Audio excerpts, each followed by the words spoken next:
CMRL മാസപ്പടി കേസിൽ enforcement directorate നടത്തിവരുന്ന അന്വേഷണം റദ്ദാക്കണമെന്നാവശ്യപ്പെട്ട് കമ്പനി MD ശശിധരൻ കർത്ത അടക്കമുള്ള ഉദ്യോഗസ്ഥർ സമർപ്പിച്ച ഹർജിയിൽ ഹൈക്കോടതി ഇന്ന് വിധി പറയും. കേന്ദ്ര ഏജൻസിയുടെ അന്വേഷണം തങ്ങളുടെ മൗലിക അവകാശങ്ങളെ ലംഘിക്കുന്നതാണെന്നാണ് കമ്പനിയുടെ പ്രധാന വാദം. ഈ സാഹചര്യത്തിൽ കേസിൽ സ്വീകരിക്കേണ്ട തുടർനടപടികൾ ആസൂത്രണം ചെയ്യുന്നതിനായി ഡയറക്ടർ രാഹുൽ നവീൻ കൊച്ചിയിലെത്തിയിട്ടുണ്ട്. ഇന്ന് രാവിലെ 10 മണിക്ക് കൊച്ചിയിൽ അദ്ദേഹം നിർണായക യോഗം വിളിച്ചു ചേർത്തിട്ടുണ്ട്. വീണ വിജയൻ അടക്കമുള്ളവർക്കെതിരെ സ്വീകരിക്കേണ്ട നിയമനടപടികൾ യോഗത്തിൽ ചർച്ചയാകും. കൂടാതെ വീണ വിജയന്റെ വസതിയിൽ പരിശോധനയ്ക്കായി എത്തിയ ഉദ്യോഗസ്ഥർക്കുനേരെ നടന്ന ആക്രമണത്തെക്കുറിച്ചും യോഗം വിശദമായി പരിശോധിക്കും.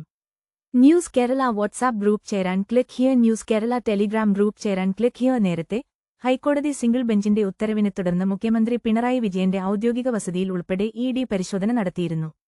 കമ്പനി മേധാവികളുടെ വീടുകളിലും ഓഫീസുകളിലും സമാനമായ റെയ്ഡുകൾ നടന്നിരുന്നു. ഇതിനു പിന്നാലെയാണ് CMRL അധികൃതർ കോടതിയെ സമീപിച്ചത്. മുഖ്യമന്ത്രി പിണറായി വിജയന്റെ മകൾ വീണ വിജയന്റെ ഉടമസ്ഥതയിലുള്ള എക്സാലോജിക് സൊല്യൂഷൻസ് എന്ന കമ്പനിക്ക് സേവനങ്ങളൊന്നും ലഭ്യമാക്കാതെ 1.72 കോടി രൂപ നൽകിയെന്നതാണ് കേസിലെ പ്രധാന ആരോപണം.